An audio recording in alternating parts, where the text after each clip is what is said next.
Hi everyone, thanks for listening to another episode of Dogman Encounters Radio. I'm Vic Cundiff and I'll be your host for the show.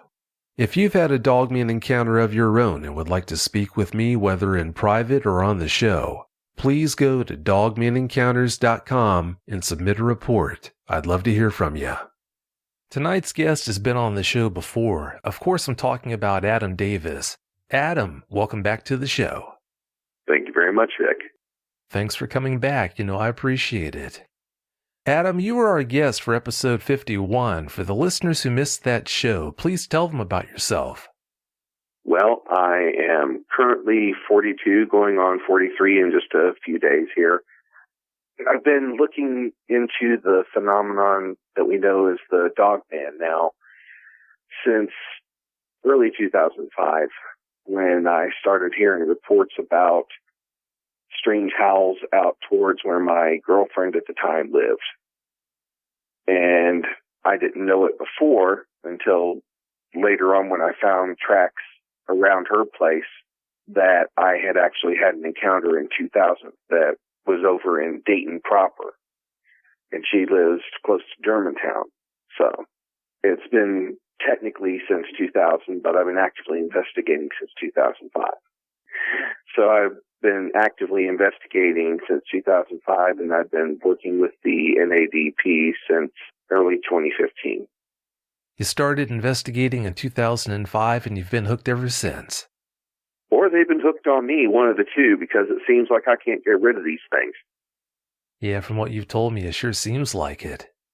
In episode 51, you told us about an experience you had in 2005. For those listeners who haven't heard that show, please tell us what happened. Well, I was in my van with three friends. We had gone down to a place called the Land of Illusion. It's a haunted theme park. Just to have a little fun.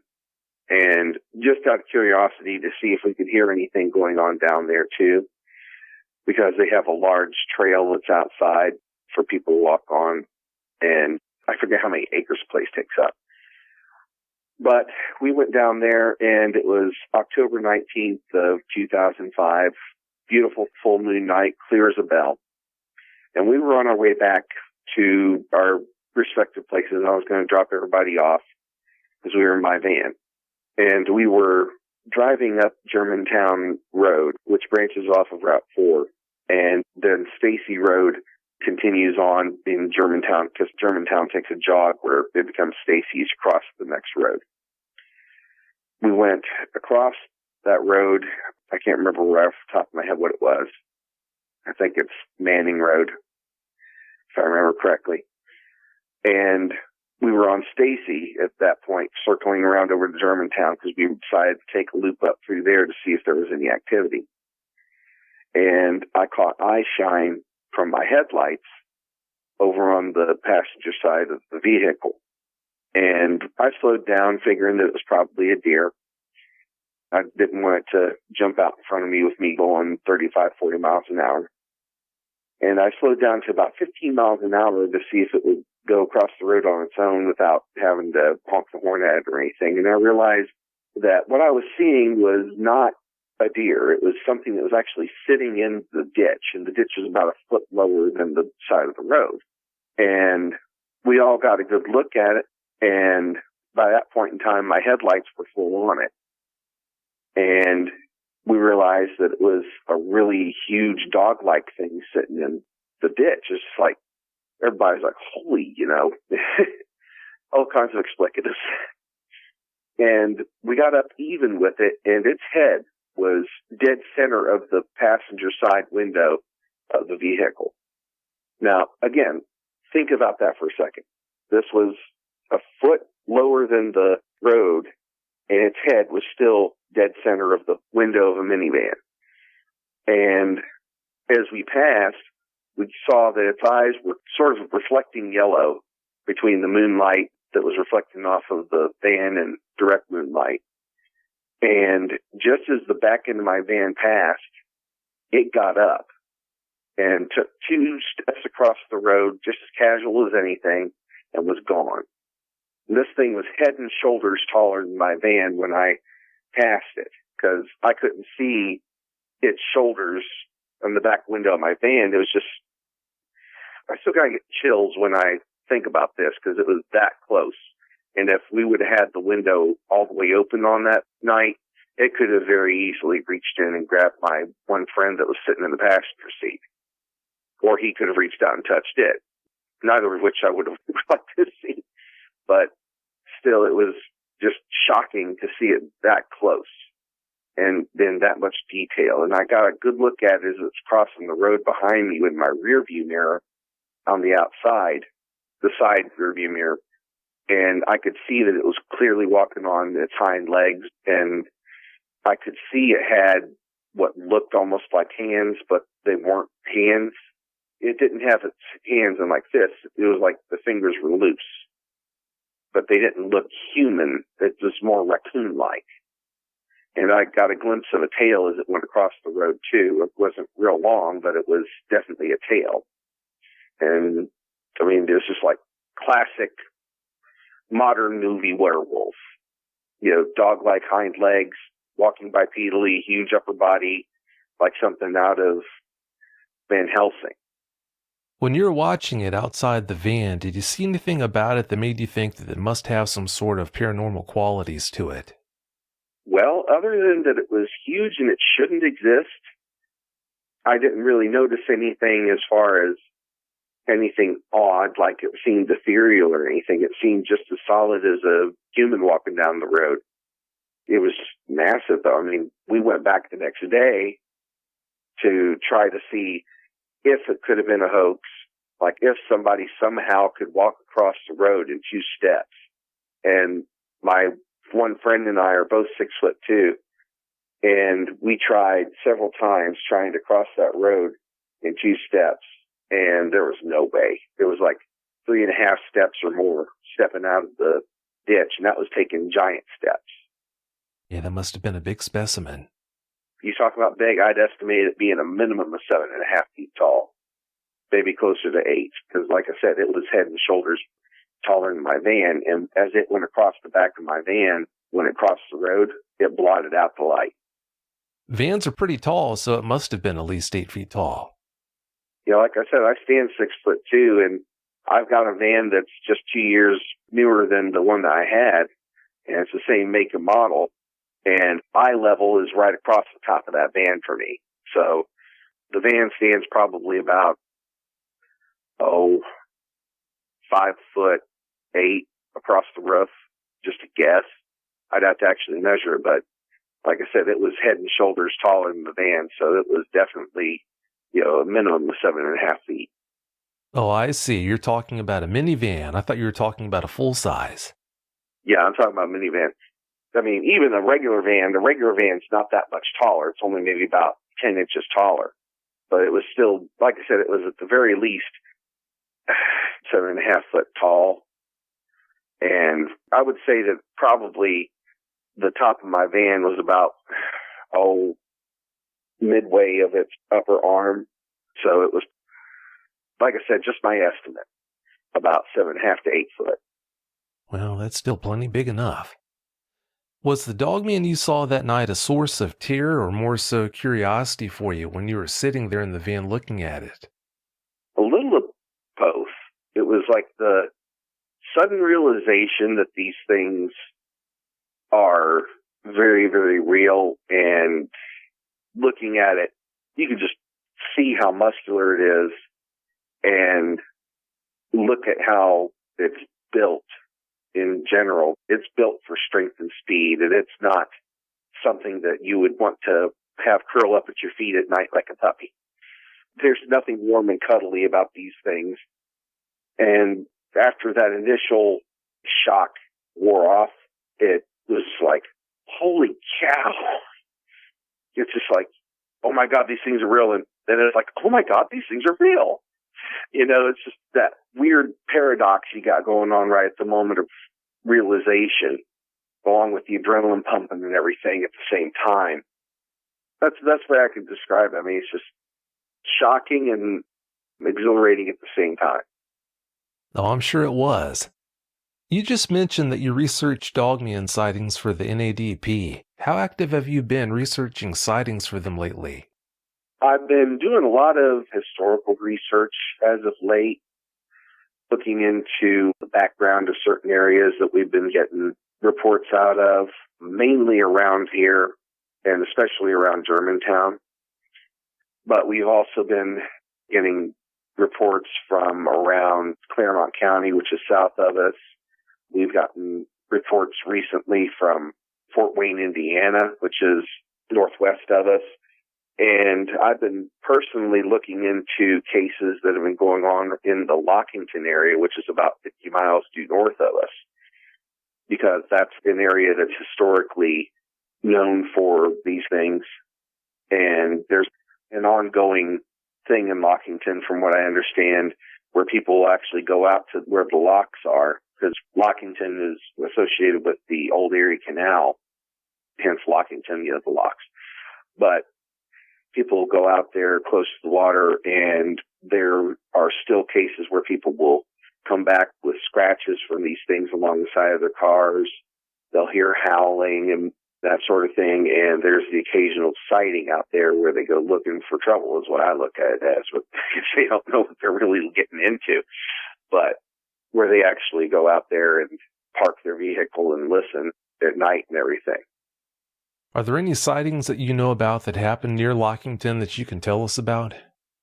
I can't remember the dates and stuff off the top of my head. I'm still in the process of actually doing some research, and I'm talking to Jody and Dave about going up there and actually doing some on-the-ground research, since it's in a close proximity to them and me. I mean, it's 50 miles north of Germantown, so it's still a pretty good little hike up there, but it's still close enough to be reasonable to get up there and have a look around. Yeah, that's not that far at all. Have you had any run-ins with dogmen while researching for the NADP? As far as actually encountering one while we've been out, we haven't yet. We've come across fresh tracks, and we may have heard some stuff on audio that we didn't hear initially when we were actually there, and we've heard some strange things going on with the woods and everything. Okay, let me go back to last year. Last year, around this time, I went down there along Anthony Road, which is down between Farmersville and Germantown, which is also where we found a majority of the tracks, because it's a nice little dirt road. So we track pretty easily there.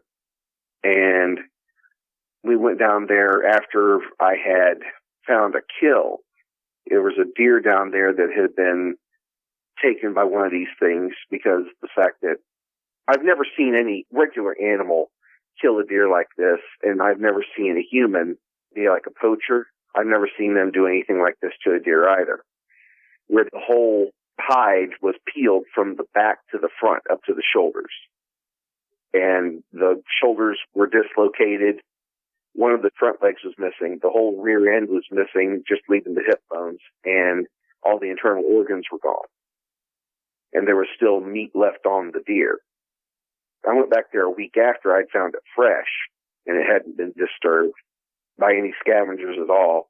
And by the time Jody and I got back up there to have a look at it, it had still been laying there and nothing had touched it, which is highly unusual considering the number of scavengers we have around here between coyotes and possums and coons and that sort of thing.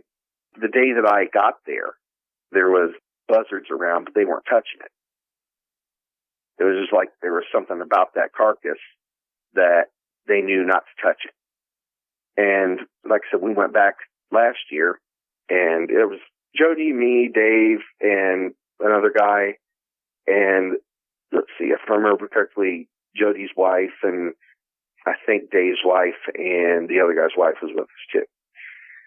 We were going up through there, again, to check out everything, because I'd been up there the week before, and they had barricaded, they being Jackson Township, had barricaded off the road for a while, and there were tracks all over the road as far as, regular game tracks, deer, coyotes, coons, buzzard tracks.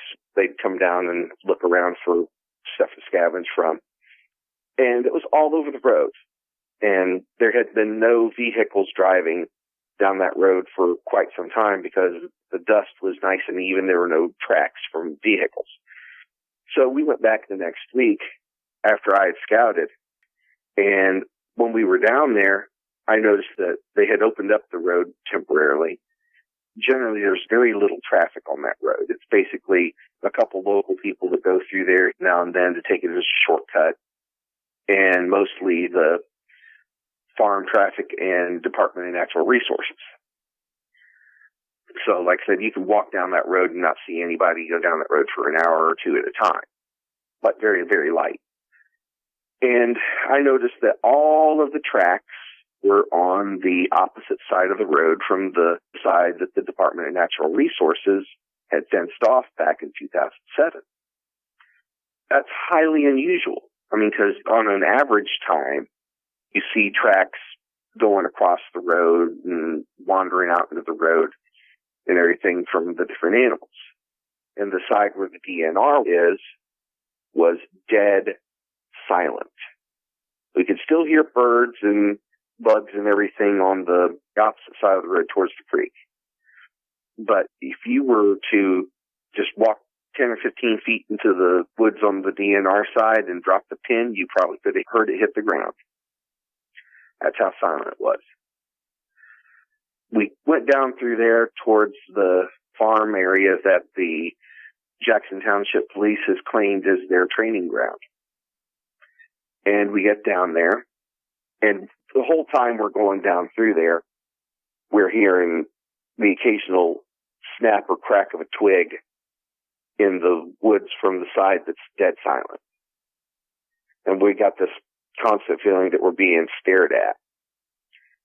So we get down to the end of the driveway where Jackson Township has their training ground. And one of the girls is looking up the driveway at something real intently. And I tried to look that direction, but I was at a bad angle as I was talking to the guys because we were seeing motion down from the direction in which we had just come from. And we were going to be going back that direction. And they were looking through a pair of binoculars to see what they could see because they were seeing motion. There was something large and dark just inside the edge of the woods. And then one of the girls said that they saw something that was at the top of the hill where the farmhouse was. And she said that it was something that was dark brown, and she said it was bigger than a dog, but not as big as what she thought a bear would be. And she said that it just sat there staring at him for a good 30 seconds or more. And she was staring back at it, and then she said that it decided to get up and lope off back into the woods, back towards the direction that we came from. And meantime, I noticed that the opposite side of the road behind us had gone dead silent. And we start walking back from where that driveway was, back towards the direction that we came from, and I'm hearing those same sorts of pops and cracks of branches from the opposite side of the road as we're going back. And it just felt really tense the whole time we were out there because, like I said, we were being watched really close. I think the only thing that halfway kept us from potentially being attacked is the fact that there was like 8 or 9 of us out there. Granted, these things, I don't think that would really matter to them, but I kind of look at it as safety in numbers, kind of like a herd. Maybe they were waiting for some of us to become stragglers or whatever, but we stayed grouped up pretty well. And most of us were carrying at least a walking stick or machete or something to get through brush because we wanted to check down closer to the edge of the water too, so we had to hack through a little bit of brush here and there, you know, when we got off of the road for a minute. But it was still, like I said, you just get this, a feeling of dread would be a good way to put it, I think. Because, like I said, number one, it's not natural for the woods to be silent.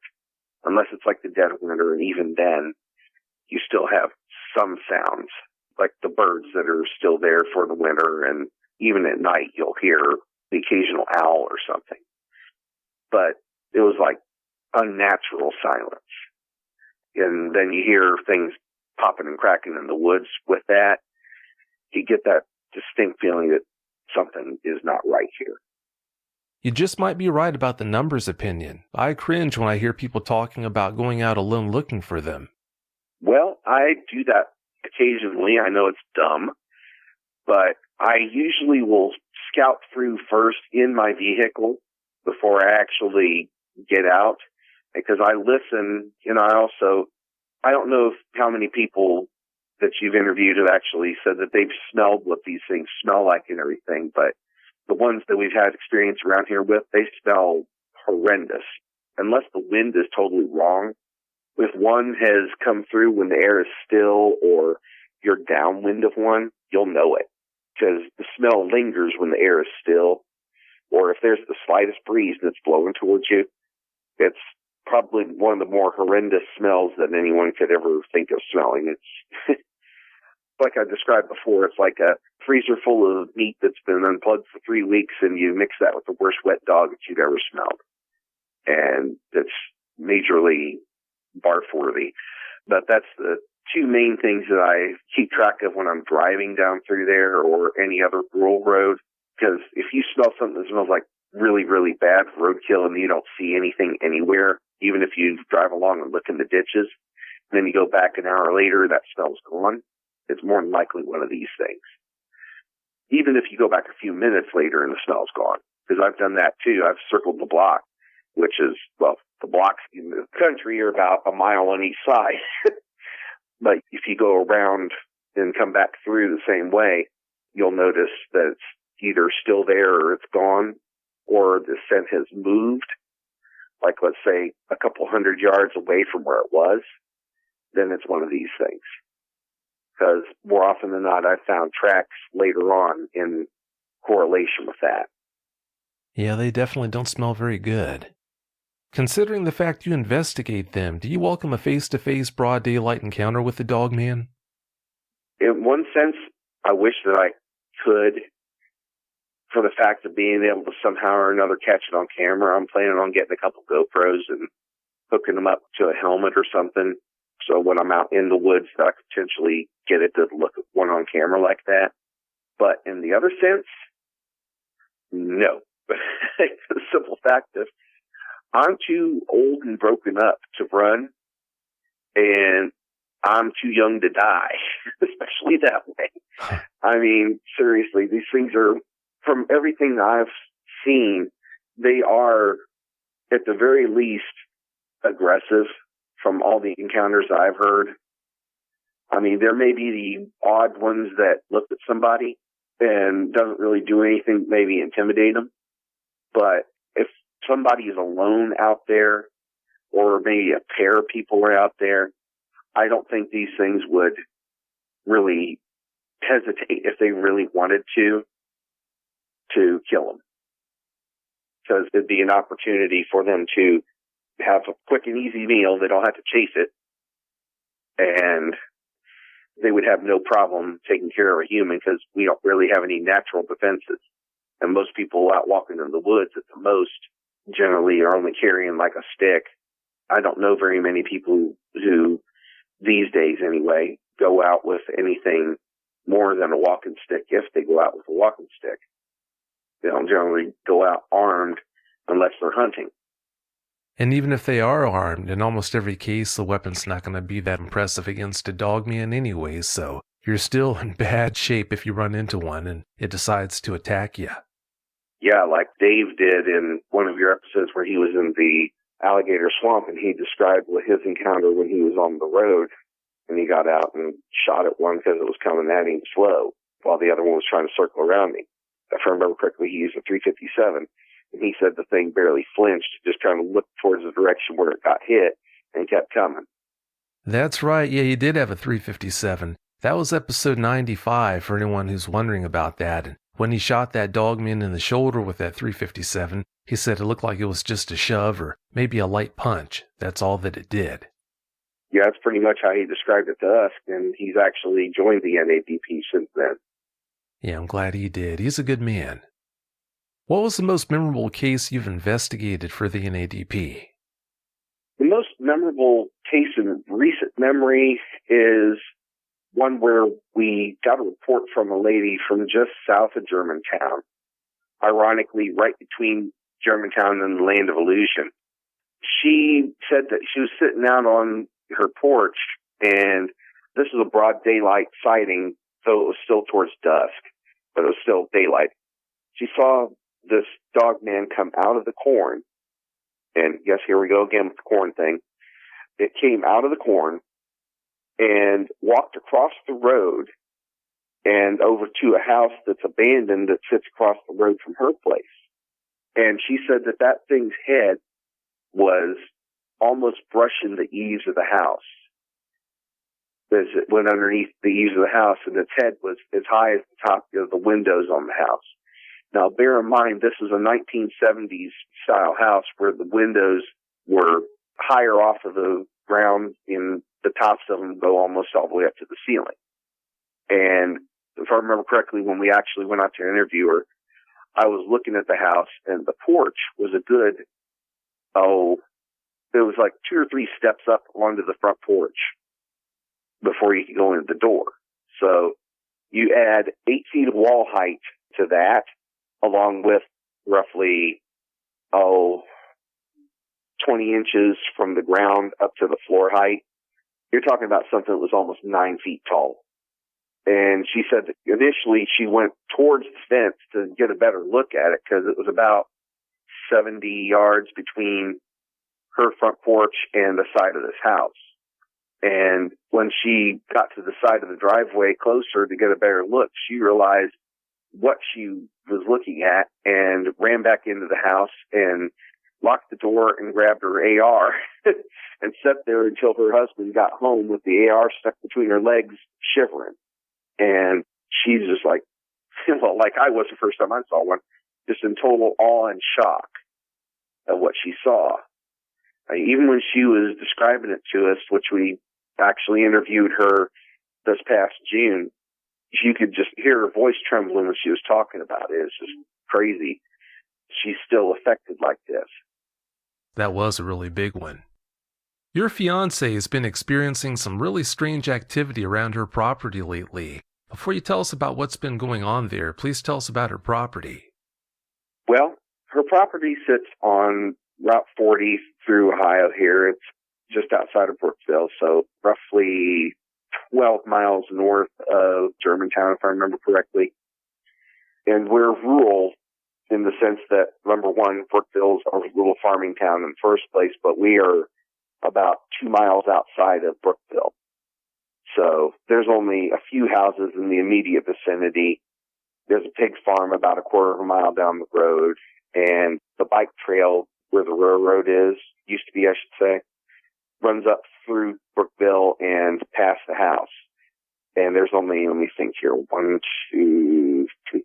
There's only about 5 houses in the immediate vicinity that are actually inhabited there. Maybe 6. But other than that, it's all corn and soybean fields around in woodland. There's woodland in the immediate vicinity too, probably within a quarter of a mile or less. You know, there's like a little patch of woods behind the house, but that's not really much to speak of. But there is a small stream that's not too far from the house, I mean, within a mile. So there's another potential water source there, and a lake on the other side going the other direction from where the stream is. So, I mean, it's just a perfect habitat for these things out there. They got everything that they could want pretty much. Yeah, sure sounds like it to me. Now that you've told us about the area where she lives, please tell us about the experiences she's been having with dogmen. Well, I guess I could go back to her first sighting, which was in, I think it was early April. I had actually told her about what I do with the NADP and everything about 3 weeks prior. And, of course, she thought I was just feeding her a line about these things. And then we were heading back from Brookville that one night. And it was just about dusk. The sun was still up, but it was right on the verge of going down. She's talking to me, and we were heading westbound on 40. And she sees something out my window. And she just stopped in the middle of what she was saying and says, "What is that?" And I'm like, "What?" She said, and she points and says, "That." I'm driving, so I kind of look out of the corner of my eye, try and keep my eye on the road in front of me, and I see this big black dog man about 250, 300 yards out, running and keeping up with the van. And I won't say on the air what I said, but needless to say, I was not happy. And it was, like I said, going the same direction as we were going. And we lost sight of it as we passed a house that had a few trees around it and everything at the next crossroad. And she's like, "Is that one of those things? Is that one of those things?" Like, "Yes, that's one of them." And after that point in time, we started hearing more howls and stuff around the area. And like I said, it was the first sighting we had for the spring. And she was noticing more around her because that just kind of like put her on alert. And it was May 24th, if I remember correctly. They were coming back from my mom and stepdad's place because I was over there doing some homework. I'm still in college. And she and her daughter were coming back from there, and they had just parked the car. And as they were getting out of the vehicle, they hear two really loud howls from across the road. And they hadn't gotten to plant in that field just yet at that point in time because it had been really wet. So it was a clear view all the way across the field, but it was at night, so they couldn't see anything.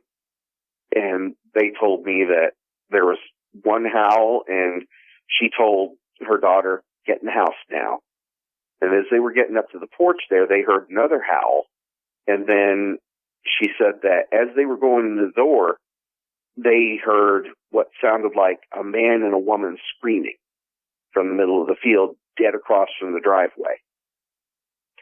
Now, from what I've heard of reports of these things can make some really ungodly noises, aside from the typical howls, like what I've caught recordings of, and what I've heard other people record and everything.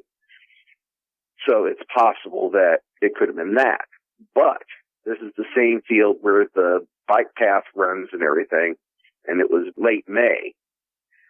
And, late April, excuse me. So there was activity on the bike path, and I thought it was entirely possible that some poor unfortunate people may have been scared off the bike path by these things and were out in the field, and hopefully they got away. But the next night, I went back over there to the house, and it was after dark by the time I got over there towards the house, and they were plowing the field and planting. And there was a pickup truck out there beside the tractor, and the guy that was driving the tractor and the guy with the pickup truck was out there in front of the tractor with their headlights on something on the ground. I couldn't see what they were looking at because they were probably 25 yards into the field. But they were looking at something real close. And I'm not sure what it was, but it was right across from the driveway. So I'm hoping that maybe somebody had a goat that got loose and that was what they heard screaming and it got killed by one of these things. I certainly hope it wasn't a person. Well, I sure hope so too. That wouldn't be good. At one time, your fiancée seemed to be interested in dogmen, considering some of the things you've told me about in the past. Because of the string of encounters she's had recently, has she lost her interest in them? She's still interested. It's more for the safety aspect. She wants to kind of keep tabs on where they are and everything. But she is helping me as much as she can in my research and also trying to help the NADP. She keeps a chronicle of when she hears activity or they actually come up to the house and look in the window and tap on the glass. We've had that. That's always fun. 2 a.m, we got all the lights out and all of a sudden we hear tap, tap, tap, tap. And then she'll look out through the kitchen window and she'll see eyes. That's always fun. But in one sense, it's really frustrating because I don't have the equipment set up to be able to catch these things up close to the house, which would be marvelous to be able to catch one on the camera. But at the same time, it's also, it doesn't help my peace of mind any knowing that they are getting into the yard and that close to the house, because there's a very large tree and a very large bush on either side of our porch that I wish that I could cut down, but she won't let me, because they'd be perfect things for these things to hide in or behind.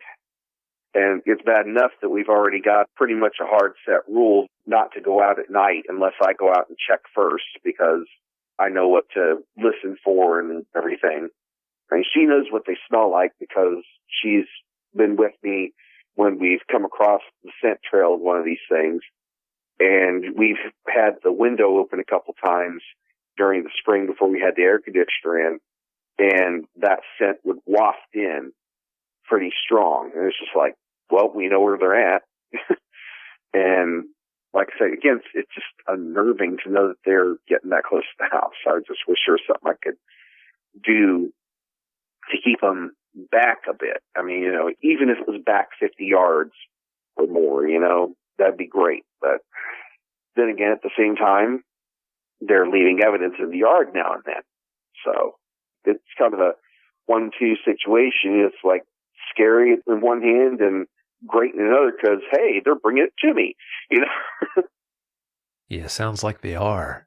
Have you thought about posting game cams out there to maybe catch them on film?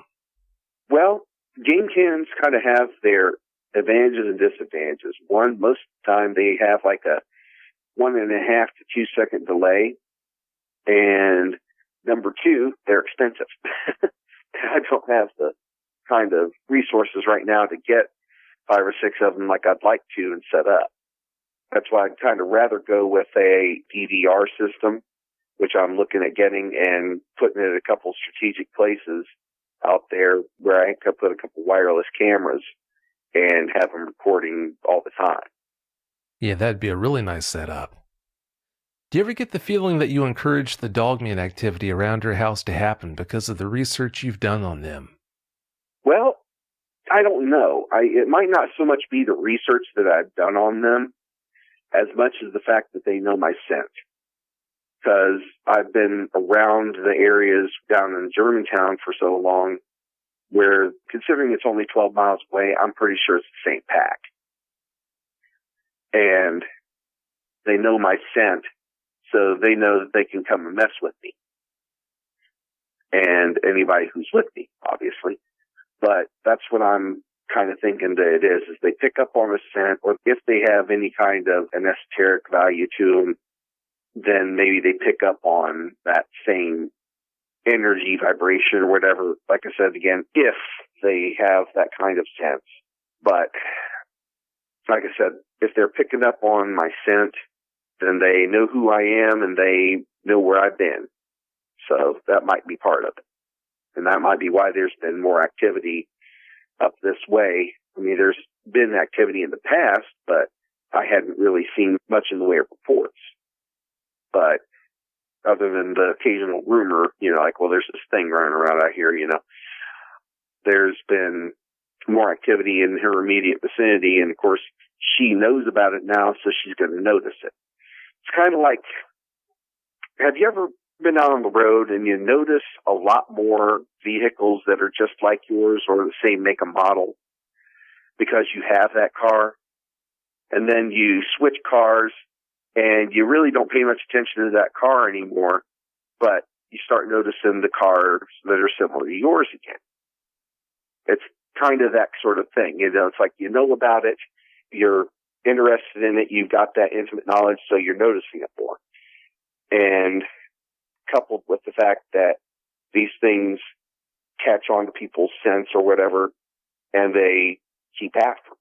People can move 20, 30 miles away and they still have encounters. Well, I hope you're wrong about that. I sure hope they don't have some kind of Dogman APB out on you. Hopefully they don't have access to the internet. I hope not. Your fiance's daughter had an unnerving experience recently. What were the circumstances behind it?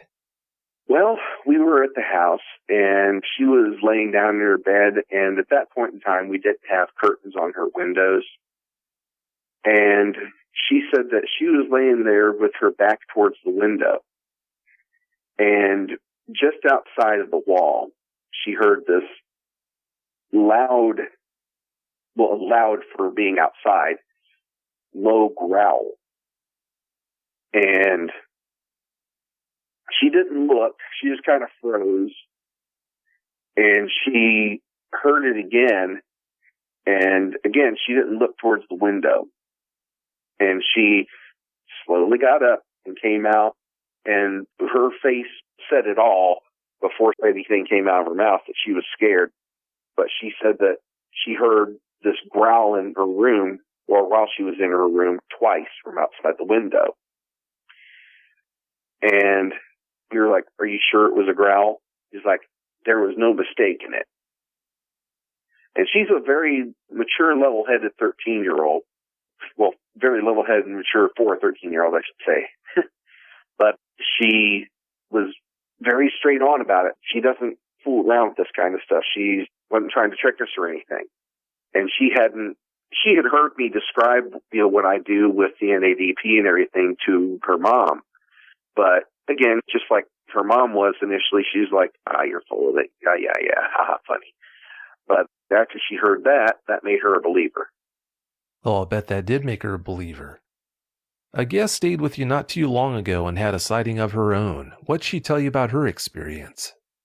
Well, she said that she was at the sink looking out the window over the kitchen sink, and she saw something. Initially, it was going from east to west, just inside the edge of the cornfield. And there's an area in the cornfield where the corn didn't grow as tall as the rest of the corn right there near the edge of the field. And she said she got a good look at it. She said it was at least half of its head taller than the corn. And it was big through the shoulders, extremely muscular. She said it had a really angular head with tall pointed ears, and that its skin was jet black, and it was covered in black fur. She couldn't see the bottom half because of the corn, obviously, but she got a good look at it from like the waist up at that point. And then it went further through the corn to right across from the window, where she could see just the top of its head down to like where its eyes were. And she said it kind of looked around, and then it took off again. And apparently somebody in a vehicle was out there on the road and saw it, because she said that she heard somebody screech to a halt at about the same time. And then when it got even with the driveway and ran off, she heard them take off like a bat out of you-know-where, and saw them zip past the cornfield in front of the house. Are you the only investigator in that area that's actively out there looking for dogmen, or are there others that you know of? That I know of, I don't really know of anybody else, although I'm starting to get more reports off and on. I met up with somebody the other day that said that they've seen something over the next town over from us. The next town over is Lewisburg, which is about 5 or 6 miles from the house. And this guy just met him by chance, because we were helping, I guess, his sister or her friend or whatever with her car that was stalled out in front of my fiance's, I think it's her nephew's house, but this is like 2 houses down. And we were talking for a little bit, and I asked him, since he lived out in Lewisburg, if he'd ever seen anything weird. He's like, "Well, I've got a couple of little properties around, and I found some strange looking tracks in front of the trailer on the one property." And it's like, "Oh, really? So what they look like?" It's like, "Well, it was a few years ago when there was supposed to be that panther loose, but he said it didn't really look like a panther's paw print, and it was really huge." And I was like, So I brought up a picture from the website for the NADP, and he looked at one of them. He's like, "Yeah, it was like that." And I was like, "Okay." I gave him a card and said, "If you have any more sightings, or you find anybody else who has seen anything, definitely give us a call. We'll come out and have a look at it." He seemed somewhat surprised by the fact that we had pictures of tracks of what he saw that was supposed to have been from a panther that was on the loose. And he said he also was in contact with a guy that supposedly had shot a 300-pound black wolf in Indiana. Now, I know dogs can get pretty huge. The biggest dog I've seen was a Great Mastiff that was about 212 pounds, and that was my uncle's Great Mastiff that he was using for breeding. And honestly, the biggest wolf that I've ever heard of being shot was something along the lines of 170 pounds, and that was a rather large specimen as it was. But 300 pounds and solid black, I gotta wonder if that wasn't a juvenile of one of these things, especially in Indiana, because Indiana is not known for having timber wolves, for one. I mean, unless they're starting to reintroduce them, and even then, even if it was a hybrid wolf hybridized with a dog, I would say that the likelihood that it would wind up being that huge would be very low. Yeah, I'd say so. Not long ago, you noticed that steel gates have been erected to block off a road between Farmersville and Germantown. Please expand on that for us. Yeah, that was actually Anthony Road. It seems like they've been doing improvements on their ability to block it off at will as of the past couple of years. The gates, I was going down there to check things for signs and everything, and it seems that instead of blocking off the bridge like they had initially, they installed these steel gates that it's not like a full gate. It's more like you would find it, you've seen like in movies where they have the border crossing thing and it's like a gate that just goes across the road, but you could still get under it or over it if you were on foot. It's basically to block vehicle traffic and make it harder to get down through there. Now, they've given the excuse a few times that there supposedly is a lot of traffic as far as drug trafficking going on back there because it's a secluded area.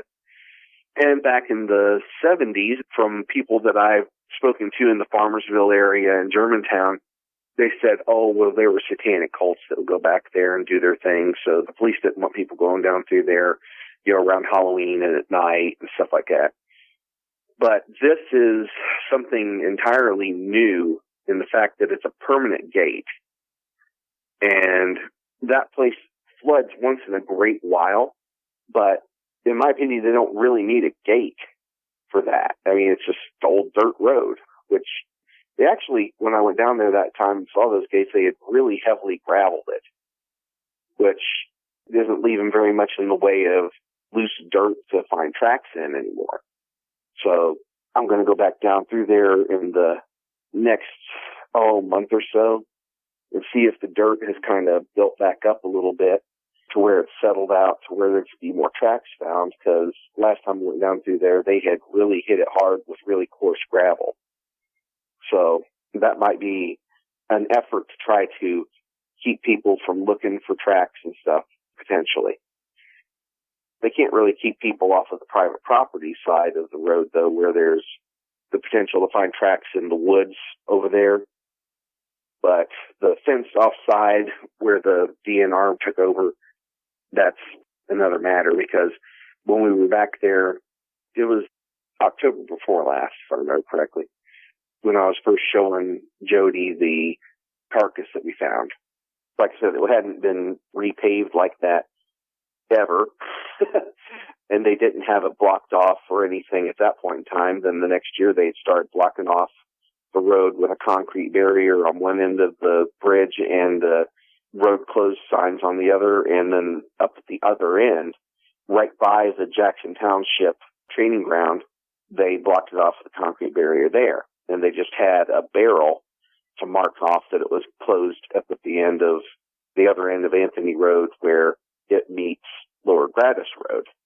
And now they have these permanent gates that are sunk in concrete on one side and the post on the other side sunk in concrete made out of I-beams.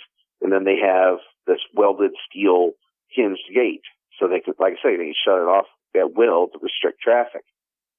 So again, I don't know if that's an effort to curtail traffic in the sense they're trying to put it out there as, or a effort to try to keep people out of there from looking for these things, because there's been a lot of curiosity seekers down through there as of the past couple of years, it seems like, especially after the howling was described in the Daily News and on Channel 5 from Cincinnati outside of Liberty, Ohio, which is close.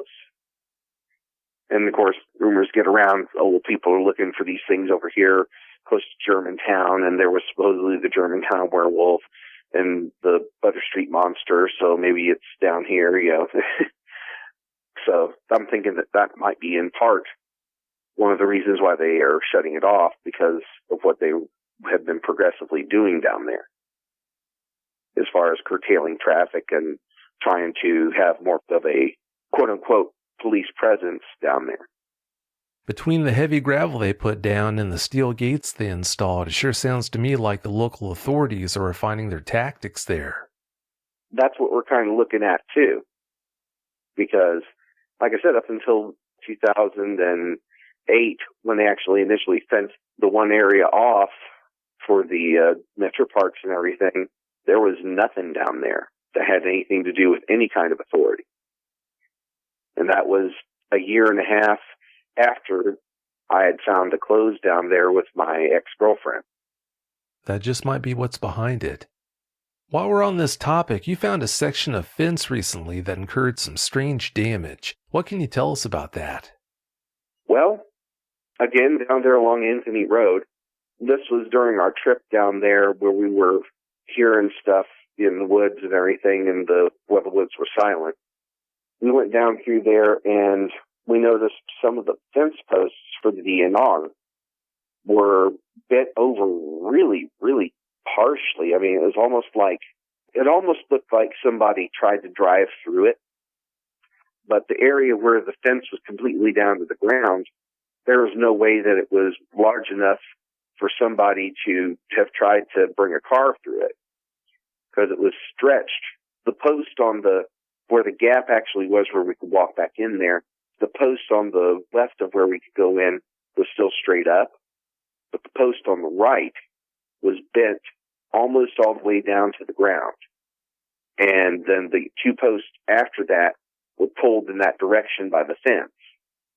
And even if a tree had fallen there, which there was no sign of a tree that had fallen there, we looked across the road and back into the woods a little bit from the other side of the road to see if there had been a tree that maybe fell and took it down. There wasn't any sign of that. No stump, no tree litter from where they cut it and put it back over the other side of the road or anything.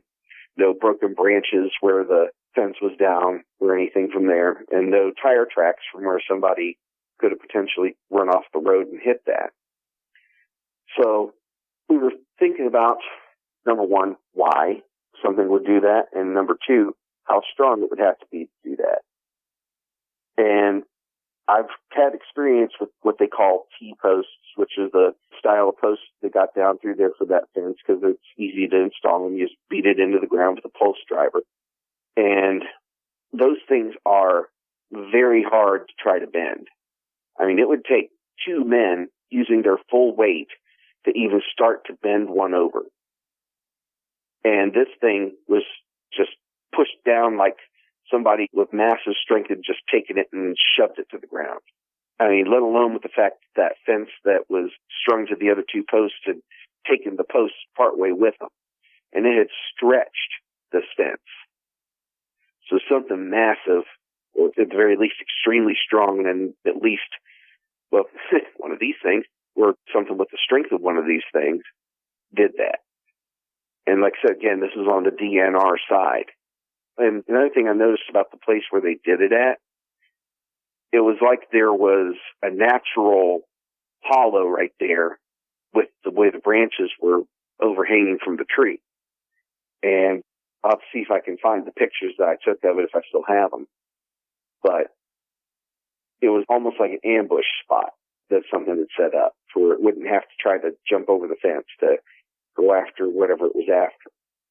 Yeah, the options of what could have done that to the fence are pretty limited, to say the least.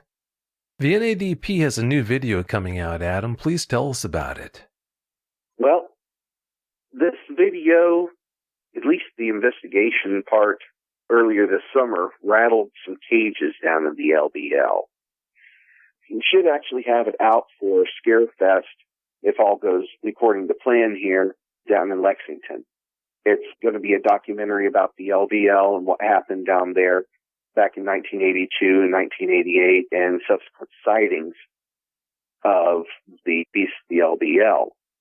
I didn't get to do much of the production or anything on this one, unfortunately, but it's going to be a really, really good video. I've seen some of the clips of what the guys have been doing with it and the recreation of the scenes and stuff like that, and it is just going to be, it's going to be a spine tingler from what I've seen. Sounds like a good video to me. Mm-hmm. Well, it's about that time. Before we get out of here, do you have any closing comments you'd like to share? Well, as always, if you do decide to try to go looking for these things, my first suggestion is know what you're getting into first. And if you don't want to do the research on what you potentially get into, don't go looking for them. If you're having issues with them where you've seen them or you know people who've seen them and they want to tell somebody, definitely let us know at the NorthAmericanDogmanProject.com. And, of course, always come to Vic, because if you're like me and you kind of have a little bit of the PTSD that goes with seeing these things, Vic is an awesome guy to talk to.